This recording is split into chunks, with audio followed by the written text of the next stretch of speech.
NCERT class 6। इससे पिछले video में अध्याय 7 पढ़े थे और इस वीडियो में अध्याय 8 पढ़ेंगे।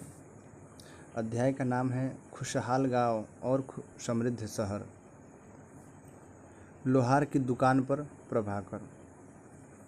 प्रभाकर लोहारों को काम करते देख रहा था। एक छोटी सी बेंच पर कुल्हाड़ी और हंसिया जैसे कुछ औजार बेचने के लिए रखे थे। दूसरी ओर भट्ठी जल रही थी। औजार बनाने के लिए दो लोग लोहे की एक छड़ को गर्म कर उसे पीट रहे थे। प्रभाकर को यह सब बड़ा मजेदार लग रहा था। लोहे के औजार और खेती। लोहे का प्रयोग आज एक आम बात है। लोहे की चीज़ें हमारी रोज़मर्रा की ज़िंदगी का हिस्सा बन गई है। इस उपमहाद्वीप में लोहे का प्रयोग लगभग 3000 साल पहले शुरू हुआ। महापाषाण कब्रों में लोहे के औजार और हथियार बड़ी संख्या में मिले हैं। इनके बारे में अध्याय 4 में पढ़ चुके हैं। करीब 2500 वर्ष पहले लोहे के औजारों के बढ़ते उपयोग का प्रमाण मिलता है। इनमें जंगलों को साफ करने के लिए कुल्हाड़ियाँ और जुताई के लिए हलों के फाल शामिल हैं। इससे पिछले अध्याय में पढ़े थे कि लोहे के फाल के इस्तेमाल से कृषि उत्पादन बढ़ गया। कृषि उत्पादन बढ़ाने के लिए उठाए गए अन्य कदम जैसे सिंचाई। समृद्ध गांवों के बिना राजाओं और उनके राज्यों का बने रहना मुश्किल था। जिस तरह कृषि के विकास में नए औजार और रोपाई महत्वपूर्ण कदम थे, उसी तरह सिंचाई भी काफ़ी उपयोगी साबित हुई। इस समय सिंचाई के लिए नहरें, कुएं, तालाब तथा कृत्रिम जलाशय बनाए गए। औजारों की सूची में इन चित्रों के नाम चुने जैसे हंसिया, कुल्हाड़ी और सड़सी। लोहे की ऐसी 5 चीज़ों की सूची बनाएं जिनका तुम रोज़ उपयोग करते हैं। इस चार्ट में तुम्हें सिंचाई से आए परिवर्तन दिखाए गए हैं। खाली स्थान में सही वाक्य भरें। जैसे लोगों द्वारा परिश्रम किया गया, किसानों को लाभ मिला क्योंकि अब उत्पादन की अनिश्चितता घटी। कर अदा करने के लिए किसान को उत्पादन बढ़ाना था। राजाओं ने सिंचाई की योजना बनाई और धन खर्च किया।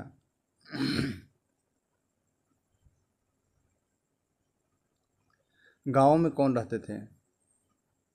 इस उपमहाद्वीप के दक्षिणी तथा उत्तरी हिस्सों के अधिकांश गांवों में कम से कम 3 तरह के लोग रहते थे। तमिल क्षेत्र में बड़े भूस्वामियों को बेल्लला, साधारण हलवाहों को उणवाड़ और भूमिहीन मजदूर दास कड़ैसियार और आदिमई कहलाते थे।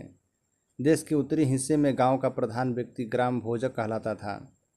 अक्सर एक ही परिवार के लोग इस पद पर कई पीढ़ियों तक बने रहते थे, यानी कि यह पद आनुवांशिक था। ग्राम भोजक के पद पर आमतौर पर गांव का सबसे बड़ा भूस्वामी होता था। साधारणतया इनकी जमीन पर इनके दास और मजदूर काम करते थे। इसके अतिरिक्त प्रभावशाली होने के कारण प्रायः राजा भी कर वसूलने का काम इन्हें ही सौंप देते थे। ये न्यायाधीश का और कभी कभी पुलिस का काम भी करते थे। ग्राम भोजकों के अलावा अन्य स्वतंत्र कृषक भी होते थे जिन्हें गृहपति कहते थे। इनमें ज़्यादातर छोटे किसान ही होते थे। इसके अतिरिक्त कुछ ऐसे स्त्री पुरुष थे जिनके पास अपनी ज़मीन नहीं थी। इनमें दास कर्मकार आते थे जिन्हें दूसरी की ज़मीन पर काम करके अपनी जीविका चलानी पड़ती थी। अधिकांश गांवों में लुहार, कुम्हार, बढ़ई, बुनकर जैसे कुछ शिल्पकार भी होते थे। प्राचीनतम तमिल रचनाएं। तमिल की प्राचीनतम रचनाओं को संगम साहित्य कहते हैं। इनकी रचना करीब 2300 साल पहले की गई। इन्हें संगम इसलिए कहा जाता है क्योंकि मदुरई के कवियों के सम्मेलनों में इनका संकलन किया जाता था। गांव में रहने वालों के जिन तमिल नामों का उल्लेख यहाँ किया गया वे संगम साहित्य में पाए जाते हैं। नगर क्या कहती है कहानियाँ, यात्रा विवरण, मूर्ति कलाएँ और पुरातत्व। तुमने जातकों के बारे में सुना होगा। ये वो कहानियाँ हैं जो आम लोगों में प्रचलित थी। बौद्ध भिक्षुओं ने इनका संकलन किया। यहाँ एक जातक कथा दी गई है जिसमें यह बताया गया है कि एक निर्धन किस तरह धीरे धीरे धनी बन जाता है। एक निर्धन की चतुराई। एक शहर में एक गरीब युवक रहता था। उसके पास एक मरे हुए चूहे के अलावा कुछ नहीं था। उसने उस चूहे को एक सिक्के में एक भोजनालय वाले की बिल्ली के लिए बेच दिया। फिर एक दिन बड़ी जोर की आंधी आई। राजा का बगीचा टूटी टहनियाँ और पत्ते से भर गया। उनका माली इसे साफ करने की बात से परेशान हो उठा। युवक ने माली से कहा कि अगर लकड़ियाँ और पत्ते उससे मिल जाए तो वह बगीचों की सफाई कर सकता है। माली तुरंत मान गया। युवक ने पास खेल रहे बच्चों को यह कहकर इकट्ठा कर लिया कि प्रत्येक टहनी और पत्ते के बदले में उन्हें एक एक मिठाई मिलेगी। देखते ही देखते उन्होंने बगीचे से एक एक तिनका चुनकर गेट के पास इकट्ठा कर दिया। तभी उधर से राजा का कुम्हार बर्तनों को पकाने के लिए ईंधन की तलाश में गुजरा। उसने पूरे ढेर को खरीद लिया। इस तरह युवक के पास कुछ और पैसे हो गए। अब उस युवक ने एक और योजना बनाई। एक बड़े बर्तन में पानी भरकर वह नगर के द्वार पर गया और वहाँ उसने घास काटने वाले 500 लोगों को पानी पिलाया। खुश होकर उन लोगों ने कहा, तुमने हमारे लिए इतना अच्छा काम किया, बताओ अब हम तुम्हारे लिए क्या कर सकते हैं। उसने कहा, मैं आपको यह तब बताऊंगा जब मुझे आपकी सहायता की ज़रूरत होगी। उसके बाद उसने एक व्यापारी से दोस्ती की। एक दिन उस व्यापारी ने बताया, कल एक घोड़े का व्यापारी 500 घोड़ों के साथ शहर में आ रहा है। यह सुनकर उस युवक ने उन घास काटने वालों के पास जाकर कहा, कृपया तुम सब एक एक घास का गट्ठर मुझे दो और अपनी घास तब तक मत बेचो जब तक मेरी न बिक जाए। उन्होंने उसे घासों के 500 गट्ठर दे दिए। जब घोड़े के व्यापारी को कहीं भी घास ना मिली तो उसने इस युवक की घास 1000 सिक्के में खरीद ली। प्राचीन नगरों के जीवन के बारे में हमें कुछ अन्य स्रोतों से भी पता चल सकता है। शहरों, गांव और फिर जंगल के जीवन से जुड़ी घटनाओं को मूर्तिकार कलात्मक ढंग से उकेरते थे। इन मूर्तियों को ऐसी इमारतों की रेलिंग, खंभों या प्रवेश द्वारों पर सजाया जाता था जहां लोग आते थे। अध्याय 5 में वर्णित अनेक शहर महाजनपदों की राजधानी थे। जैसे कि तुमने पढ़ा, इनमें से कुछ शहर परकोटों से घिरे होते थे, जैसा कि तुम ऊपर के चित्र में देख रहे हो। अनेक शहरों में वलयकूप मिले हैं। ये वलयकूप गुसलखाने, नाली या कूड़ेदान के लिए प्रयुक्त होते थे। प्रायः ये वलयकूप लोगों के घरों में होते थे। महलों, बाजारों या आम घरों के अवशेष बहुत कम मिले हैं। संभवतः लकड़ी, मिट्टी व कच्ची ईंटों या छप्पर से बने होने के कारण ये ज़्यादा समय तक टिक न पाए हों। भविष्य में पुरातत्वविद इनकी खोज कर सकते हैं। प्राचीन शहरों के बारे में वहाँ गए नाविकों तथा यात्रियों के विवरणों द्वारा भी पता चलता है। ऐसा ही एक विस्तृत विवरण किसी अज्ञात यूनानी नाविक का है। जिन जिन पत्तनों पर वह गया उन सभी के बारे में उसने लिखा है। बेरीगाजा, भरूच का यूनानी नाम की एक कहानी। बेरीगाजा की संकरी खाड़ी में समुद्र से आने वालों के लिए नाव चला पाना बहुत मुश्किल होता है। राजा के द्वारा नियुक्त कुशल और अनुभवी स्थानीय मछुआरे ही यहाँ जहाज ला सकते थे। बेरीगाजा में शराब, तांबा, टीन, सीसा, मूंगा, पुखराज, कपड़े, सोने और चांदी के सिक्कों का आयात होता था। हिमालय की जड़ी बूटियाँ, हाथी दांत, गोमेद, कार्निलियन, सूती कपड़ा, रेशम तथा इत्र यहाँ से निर्यात किए जाते थे। राजा के लिए व्यापारी विशेष उपहार लाते थे। इनमें चांदी के बर्तन, गायक किशोर, सुंदर औरतें, अच्छी शराब तथा उत्कृष्ट महीन कपड़े शामिल थे। बेरीगाजा से आयात और निर्यात होने वाली चीज़ों की सूची बनाएं। आहत सिक्के। आहत सिक्के क्या है? आहत सिक्के सामान्यतः आयताकार और कभी कभी वर्गाकार या गोले होते थे। या तो धातु की चादर को काटकर या धातु के चपटे गोलकाओं से बनाए जाते थे।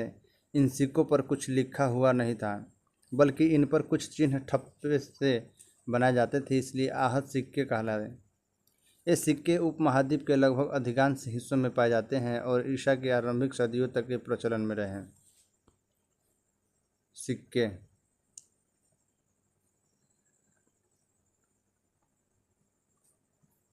देखा कि किस तरह सिक्कों के आधार पर संपत्ति का मूल्यांकन किया गया। पुरातत्वविदों को इस युग के हजारों सिक्के मिले हैं। सबसे पुराने आहत सिक्के थे जो करीब 500 साल चले। इसका चित्र भी दिखाया गया है। चांदी या सोने के सिक्कों पर विभिन्न आकृतियों को आहत कर बनाए जाने के कारण इन्हें आहत सिक्का कहा जाता है। विनिमय के अन्य साधन। संगम साहित्य की इस छोटी सी कविता को पढ़ें। खेतों के सफ़ेद धान गाड़ियों पर लादे जा रहे हैं, नमक के लिए लंबे लंबे रास्ते, चांदनी सी सफ़ेद रेत पर परिवार को समेटे, कहीं पीछे छूट न जाए। शहरों से नमक के सौदागरों के यूं चले जाने से सिर्फ सन्नाटा रह जाता है। समुद्र के किनारे नमक का बहुत ज़्यादा उत्पादन होता था। अनेक गतिविधियों के केंद्र। नगर। अक्सर नगर कई कारणों के से महत्वपूर्ण हो जाते थे। उदाहरण के लिए मथुरा, यह 2500 साल से भी ज़्यादा समय से एक महत्वपूर्ण नगर रहा है, क्योंकि यह यातायात और व्यापार के दो मुख्य रास्तों पर स्थित था। इनमें से एक रास्ता उत्तर पश्चिम से पूर्व की ओर, दूसरी उत्तर से दक्षिण की ओर जाने वाला था। शहर के चारों ओर किलेबंदी थी। इनमें अनेक मंदिर थे। आसपास के किसान तथा पशुपालक शहर में रहने वालों के लिए भोजन जुटाते थे। मथुरा बेहतरीन मूर्तियां बनाने का केंद्र था। लगभग 2000 साल पहले मथुरा कुषाणों की दूसरी राजधानी बनी। इसके बारे में अगले अध्याय में पढ़ेंगे। मथुरा एक धार्मिक केंद्र भी रहा है। यहाँ बौद्ध विहार और जैन मंदिर हैं। यह कृष्ण भक्ति का एक महत्वपूर्ण केंद्र था। मथुरा में प्रस्तर खंडों तथा मूर्तियों पर अनेक अभिलेख मिले हैं। आमतौर पर ये संक्षिप्त अभिलेख है जो स्त्रियों और पुरुषों द्वारा मठों या मंदिरों को दिए जाने वाले दान का उल्लेख करते हैं। प्रायः शहर के राजा, रानी, अधिकारी, व्यापारी तथा शिल्पकार इस प्रकार के दान करते थे। उदाहरण के लिए मथुरा के अभिलेख में सुनारों, लोहारों, बुनकरों, टोकरी बुनने वालों, माला बनाने वालों और इत्र बनाने के लिए उल्लेख मिलते हैं। शिल्प तथा शिल्पकार। पुरास्थलों से शिल्पों के नमूने मिले हैं। इनमें मिट्टी के बहुत ही पतले और सुंदर बर्तन मिले हैं, जिन्हें उत्तरी काले चमकीले पात्र कहा जाता है, क्योंकि ये ज़्यादातर उपमहाद्वीप के उत्तरी भाग में मिले हैं। ध्यान रहे कि अन्य दूसरे शिल्पों के अवशेष नहीं बचे होंगे। जैसे कि विभिन्न ग्रंथों में से हमें पता चलता है कि कपड़ों का उत्पादन बहुत महत्वपूर्ण था। उत्तर में वाराणसी और दक्षिण में मदुरई इसके प्रसिद्ध केंद्र थे, जहाँ यहाँ स्त्री पुरुष दोनों काम करते थे। अनेक शिल्पकार तथा व्यापारी अपने अपने संघ बनाने लगे थे, जिन्हें श्रेणी कहते थे। शिल्पकारों की श्रेणियों का काम प्रशिक्षण देना, कच्चा माल उपलब्ध कराना तथा तैयार माल का वितरण करना था, जबकि व्यापारियों की श्रेणियाँ व्यापार का संचालन करती थी। श्रेणियाँ बैंकों के रूप में काम करती थी, जहाँ लोग पैसे जमा रखते थे। इस धन का निवेश लाभ के लिए किया जाता था। उससे मिले लाभ का कुछ हिस्सा जमा करने वाले को लौटा दिया जाता था या फिर मठ आदि धार्मिक संस्थाओं को दिया जाता था। उत्तरी काले चमके पात्र।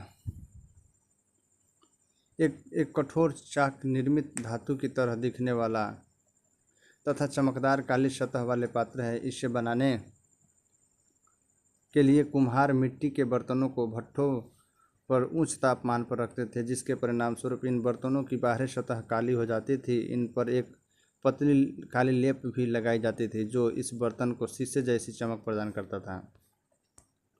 सूत कातने और बुनने के नियम। ये नियम अर्थशास्त्र के हैं। इसका अध्याय 7 में अर्थशास्त्र का उल्लेख किया गया है। इसमें वर्णन किया गया है कि किस प्रकार एक विशेष पदाधिकारी की देखरेख में कारखानों में सूत की कताई और बुनाई की जाती थी। ऊन, पेड़ों की छाल, कपास, पटुआ तथा सन को तैयार करने के काम में विधवाओं, सक्षम अक्षम महिलाओं, भिक्षुणियों, वृद्धा वेश्याओं, राजा की अवकाश प्राप्त दासियों, सेविकाओं और अवकाश प्राप्त देवदासियों को लगाया जा सकता है। इन्हें इनके काम के और गुणवत्ता के अनुसार पारिश्रमिक देना चाहिए। जिन महिलाओं को बाहर निकलने की अनुमति नहीं है वे अपनी दासियों को भेजकर कच्चे माल को मंगवा सकती है और फिर तैयार माल उन्हें भिजवा सकती हैं। वे औरतें जो कारखाने तक जा सकती हैं उन्हें अपना माल कारखाने तक तर के ले जाना पड़ता था, जहां उन्हें पारिश्रमिक मिलता था। इस समय माल को अच्छी तरह जांचने के लिए रोशनी रहती है। अगर निरीक्षक और औरत उस औरत की तरफ देखता है या इधर उधर की बातें करता है तो उसे सज़ा मिलनी चाहिए। अगर औरत ने अपना काम पूरा नहीं किया तो उसे जुर्माना देना होगा। इसके लिए उसका अंगूठा भी काटा जा सकता है। सूक्ष्म निरीक्षण। अरिकामेडू। मानचित्र 7 में अरिकामेडू ढूंढें। पृष्ठ 28 में रोम के बारे में दी जानकारी पढ़ें।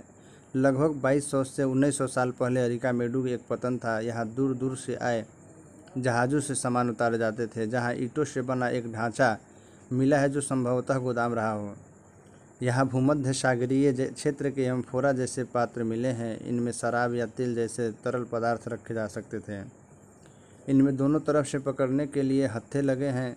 साथ ही यहाँ एरेटाइन जैसे मुहर लगे लाल चमकदार बर्तन भी मिले हैं। इन्हें इटली के एक शहर के नाम पर एरेटाइन पात्र के नाम से जाना जाता है, इसे मुहर लगे सांचे पर गीली चिकनी मिट्टी को दबाकर बनाया जाता था।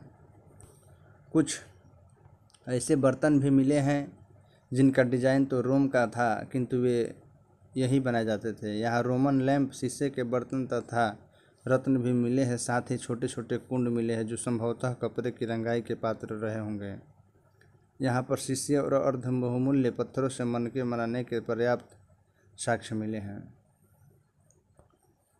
मिट्टी के बर्तन। कई बर्तनों पर ब्राह्मणी लिपि में अभिलेख मिले हैं। प्रारंभ में तमिल भाषा के लिए इसी लिपि का प्रयोग किया जाता था, इसलिए इन्हें तमिल ब्राह्मणी अभिलेख भी कहा जाता है।